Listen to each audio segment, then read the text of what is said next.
for having me tonight. And I would be in a lot of trouble if I didn't go back to my raising and say I really appreciate the meal tonight. It was very good. And if you ever make coconut pie again, I'll come back. I'll come every month if you make a coconut pie. Wonderful, thank you. I move around a little bit. I'm not a preacher, but I get kind of excited. I'm glad that, you know, in working in forestry for I guess I've been working in forestry about 28 years now. I've been with the commission 26 years, and I worked for myself for 2 years, but I'm still enthusiastic. I'm still on fire about, you know, what I do. And most of that is because I enjoy what I do. And it truly is, if you love something that you do, you don't ever work a day in your life. And I can attest to that. One of the biggest things that really impressed upon me, I guess, is my faith. You know, I'm in a career where I work with something that God created with His own hands every day, and that in itself is very fulfilling. But it's a peaceful career. I'm not going to tell you every day is great, because there's a lot of paperwork, and there's a lot of days when I get mad at the people in Montgomery. That's where our state office is, and so talk about tonight. When I was asked to speak, it was just to speak on trees, and so that was wide open. I may be done in an hour and a half, but anyway. Yeah. No, my presentation actually is about a 20-minute presentation when I normally do it. I've never done it to a group of adults. I actually called the lady that's in our Jefferson County office.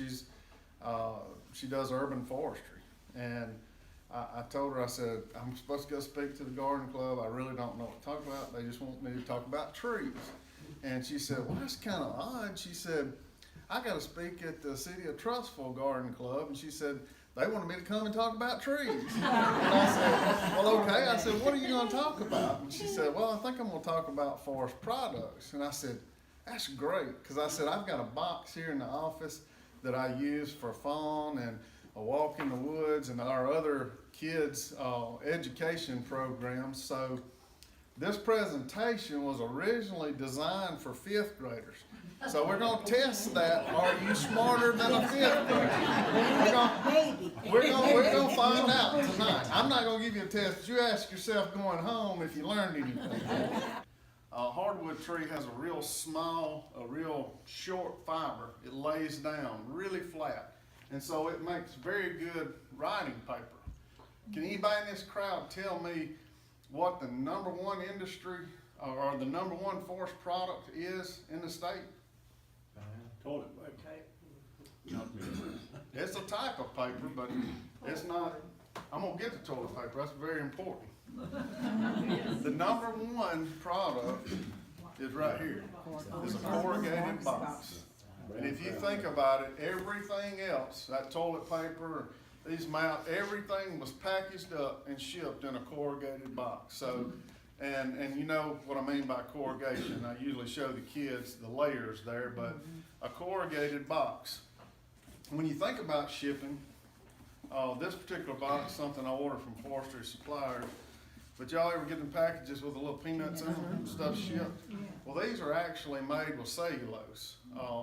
A lot of companies use the styrofoam or foam, but these are the kind of spongy, if you ever get them, you'll know they were made with wood cellulose, these little peanuts. If you take them and run them, stick your hand under water, they'll dissolve. And so they're biodegradable. But another use of trees that you really didn't think about, of course you got dimensional lumber. I say dimensional lumber, 2x6, 2x4s. Let me say, you know, the largest sawmill in the country is right down the road. Weyerhaeuser's Mill in Millport, that's the largest sawmill in the United States. So, you know, that's right here. Another fun fact, when I think about mills and the industry, I don't think about just one county or one area. I kind of look at a whole section of the state. And I looked actually before I came, but with probably say 120-mile radius, and you say, man, that's a long way. Well, let me tell you, the logs you see today going down the road, they may travel 120 miles to a mill. That's not unheard of. But another mill close to us that's coming online this year is a pellet mill that Enviva has built or is building in Epps, Alabama, which is right on the river in Greene County, or it's in Sumter County, but it's on the Greene-Sumter County line. But that will be the largest pellet mill for them in the world. So it tells you how big forestry is right here. We got the largest sawmill, we don't have the largest pellet mill. If you own timber, there's a good chance that some of that timber will end up, you know, at one of those two mills right here. And, you know, it may travel, who knows, you know, in the world whenever it's shipped out as an export. Just some other products. We talked about toilet paper. Let me get back to toilet paper. This is probably the #1 favorite on the table for sure. This is the one we couldn't find when COVID was around. Everybody stocked it up. So I bet there's still closets full of toilet paper. But, you know, you think about the toilet paper, the way it's made, and then, of course, the inside of it, you have this would be made from pine pulp, the darker fiber. And I watched as you ladies come in bringing stuff in, when you brought in the paper bags and all that, that's pine pulp that makes that. That's an unbleached pulp. It has a longer fiber. When you tear it, you can tell, I'm looking at the fiber, it's kind of rough, you know, uneven texture. Tim, is that the same thing that we have in most of the napkins today in little restaurants? The brown napkin? That's right, yeah, that's a bleached, that's basically, yeah, if it's a brown, it's unbleached. If it's white, it's bleached. That's the only difference in that. So that's another one that always resonates and hits home. One here you probably don't think about a lot is a cork. If you like to drink wine or other liquids, it's got a cork stopper. But you know, cork's used in a lot of different ways. You think about a baseball. Let me give you some interesting facts about the baseball. Baseball has a cork center. Whenever they developed the baseball, they had two different versions. The one without the cork center with another center was too live of a ball. They hit it too far. It was too fast. It was too lively of a ball. So they were trying to make it less lively, and so they decided a cork center would be perfect for that. It's still responsive when you hit it. You know, it's still a great ball, and so it's got a cork center with a rubber casing on it, and then it's wrapped in twine, and then it's got cowhide leather on the outside. And I bet one fact that I bet a few of you know that, but this particular baseball, they're mass manufactured now, right? Mm-hmm. Can you believe that they still sew the stitches on by hand? Wow. Every baseball, they have to sew the stitches on by hand. And that's something that's rare, but has lasted a long time. A little more history, they used to be made with horsehide, and then in 1976, I believe, they went to cowhide. A Midwest Holstein cow is the best leather for the baseball, so that's how we ended up with the baseball. Okay, I'll have And of course the drink holder as well. One thing that kind of shocks them, you know, I ask them, I was like, you know, is this made from trees? And they're like, you know, they're stumped, you know, so, because most of them don't understand. Now they pay with plastic. They don't see, you know, cash money much anymore. It's kind of like, you know, when I do the tree ID down at Guthrie Schmidt Park every year as part of our farm program. I've done it for many years, but I'll ask them, you know, when we go to a red cedar or eastern red cedar, I'll say, what is this? You know, I'm looking for a Christmas tree. Well, they don't know that. Their Christmas tree's in the attic all year. It's plastic. It's in a box. You know, and I'm thinking, man, where did the days go when we went out in the woods and cut our own Christmas tree? So, you know, that's an art that's gone, or, you know, something, we're responsible for that. We dropped the ball on that. we like them pretty twinkling lights, and we don't like to water that tree, and it dries out and it makes a heck of a mess. that No, gotta we clean love up. to smell So it. that's another one that always resonates and hits home. One here you probably don't think about a lot is a cork. If you like to drink wine or other liquids, it's got a cork stopper. But you know, cork's used in a lot of different ways. You think about a baseball. Let me give you some interesting facts about the baseball. Baseball has a cork center. Whenever they developed the baseball, they had two different versions. The one without the cork center with another center was too live of a ball. They hit it too far. It was too fast. It was too lively of a ball. So they were trying to make it less lively, and so they decided a cork center would be perfect for that. It's still responsive when you hit it. You know, it's still a great ball, and so it's got a cork center with a rubber casing on it, and then it's wrapped in twine, and then it's got cowhide leather on the outside. And I bet one fact that I bet a few of you know that, but this particular baseball, they're mass manufactured now, right? Can you believe that they still sew the stitches on by hand? Wow. Every baseball, they have to sew the stitches on by hand. And that's something that's rare, but has lasted a long time. A little more history, they used to be made with horsehide, and then in 1976, I believe, they went to cowhide. A Midwest Holstein cow is the best leather for the baseball, so that's how we ended up with the baseball. Okay, I'm Cedar is what they made, you know, hope chest and things like that, and they look at me like, what's a hope chest? Okay, I got it, you got yours in a Rubbermaid tote, you know, you don't have a wooden chest no more, so, you know, I go through the whole spiel of, you know, eastern red cedar is rot resistant, very insect resistant, and so, you know, that's what I always tell them, like, you don't wanna get your sweater out when you get ready to wear it, it's got holes all in it where the moth, you know, have eaten it, so, it's interesting, like I said, you know, across the generations to see what kids come up with, cause they'll test you. Fabric, you see the flowered shirt, not the jeans he's got on. Rayon, how many of you have rayon clothing? Yeah, a lot of people. You know, rayon shirts, they're light, you know, they're really breathable. Another thing about them, you know, they just kind of flow nice off your body, and don't, you know, it's not really a lot of wrinkles and all that, but rayon is another cellulose fiber. Other fiber that we use for clothing, but viscose or viscose, I'm not exactly sure how to pronounce it, but again, it's another, this is a stretchy fiber. It's kind of like the what? bodysuits.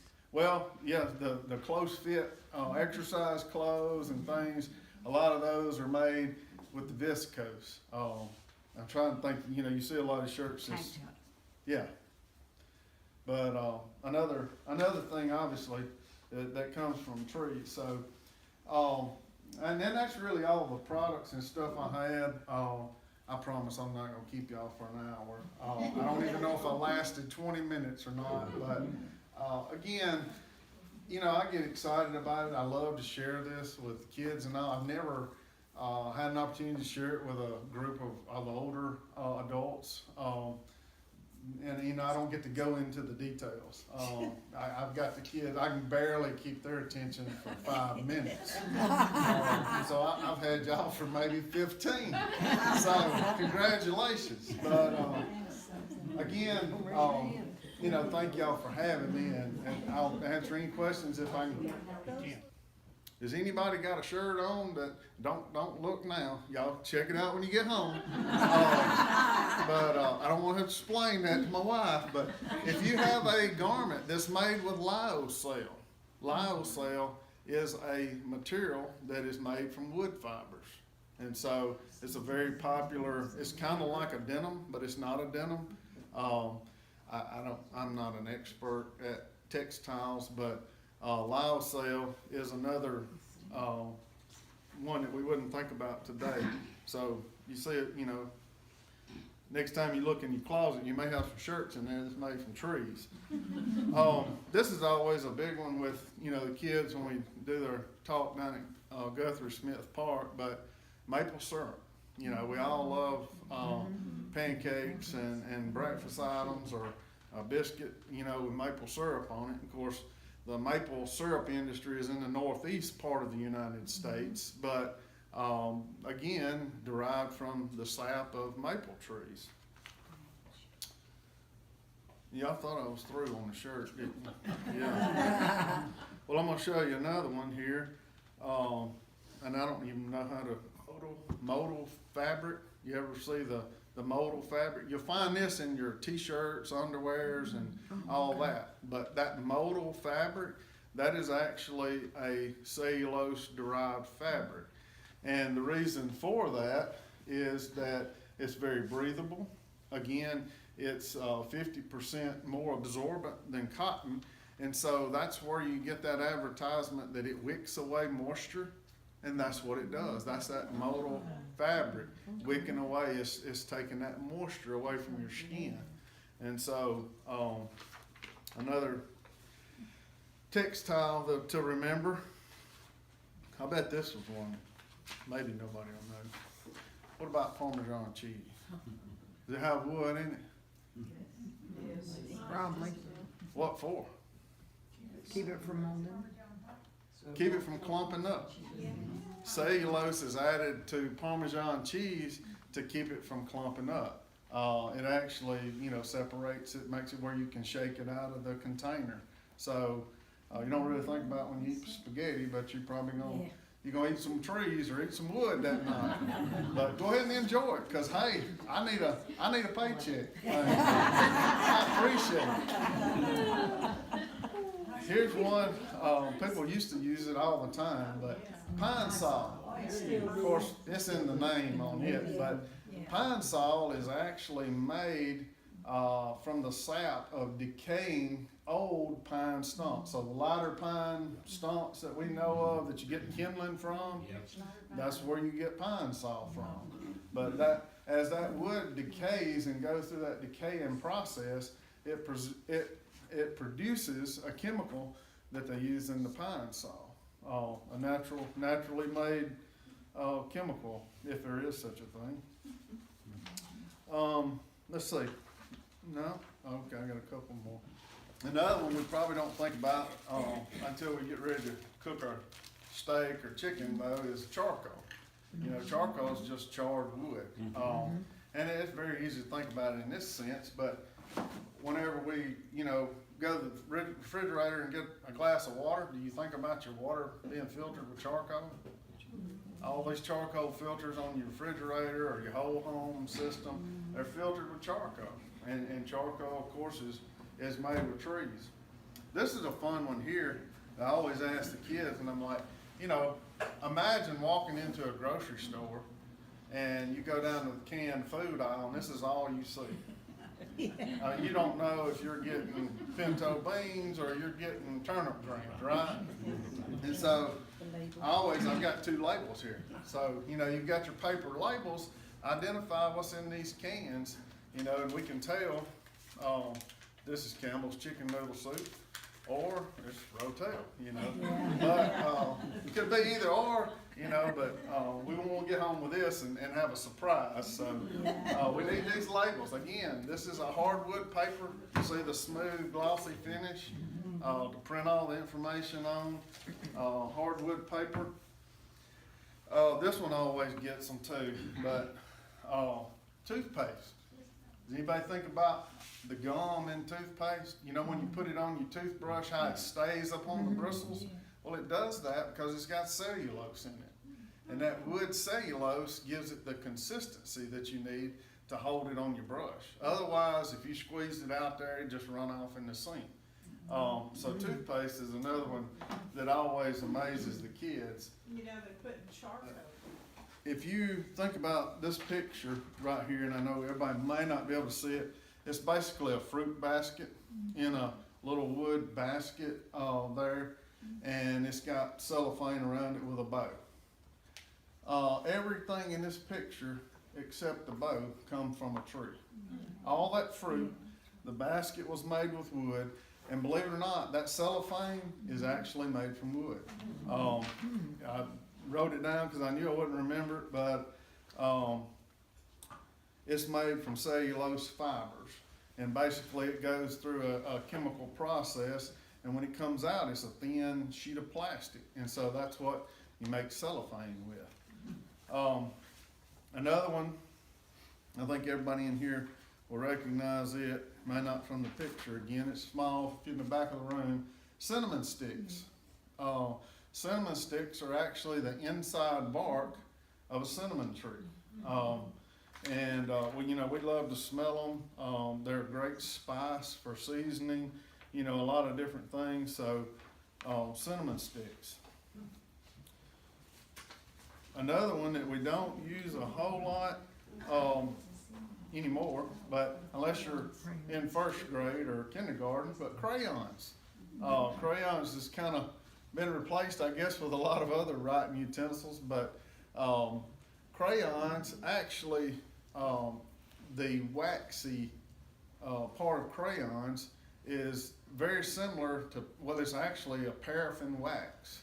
If you've seen the paraffin wax that you put your hands and feet in, it's the same wax that's used to make crayons. And it's just because of the consistency when they dye it and color it, that wax, it colors very well. So the consistency there is from paraffin wax. A big one, big industry, again, think about the boxes that it comes in, but think about the inside of the diapers. That material, if you've ever busted one open, or if your child wore one, you went swimming or something, it got wet, that thing weighs 30 pounds. That tells you how absorbent that wood fiber is, because that's what makes that filling in that diaper, is a wood cellulose. Another one here, again, most of these are going to be made from cellulose, but this as well. You wouldn't think about it, but you look around reading glasses. Most of the frames of reading glasses are made from a plastic from cellulose. The reason being is you can see the different color in that, but that wood cellulose is very, let me get my words here. It can be laminated easier. So you can change the colors, make it different colors. And another thing is hypoallergenic. A lot of plastics might break down the side of your face or, cause an irritation, where the wood cellulose doesn't do that. So that's another reason that they make eyeglass frames out of wood cellulose. This one here will get you. All right, ice cream. Is it just the box that it's in? Oh. No, it's not. Let me tell you a little history on the ice cream. Of course, it is in a box. This particular one is a mint flavor, so where does mint come from? It comes from trees. All right. Not only that, but ice cream has cellulose in it. What you make at home doesn't. But if you go buy a box of ice cream at Walmart, it has cellulose in it, because that's what prevents the ice crystals from forming. When you sit it in the freezer, I know you've gotten it out before and you notice it's got some ice crystals if it's been in the freezer a long time. But the cellulose is added to keep it from having those ice crystals in your ice cream. So it's smooth and stays the right consistency.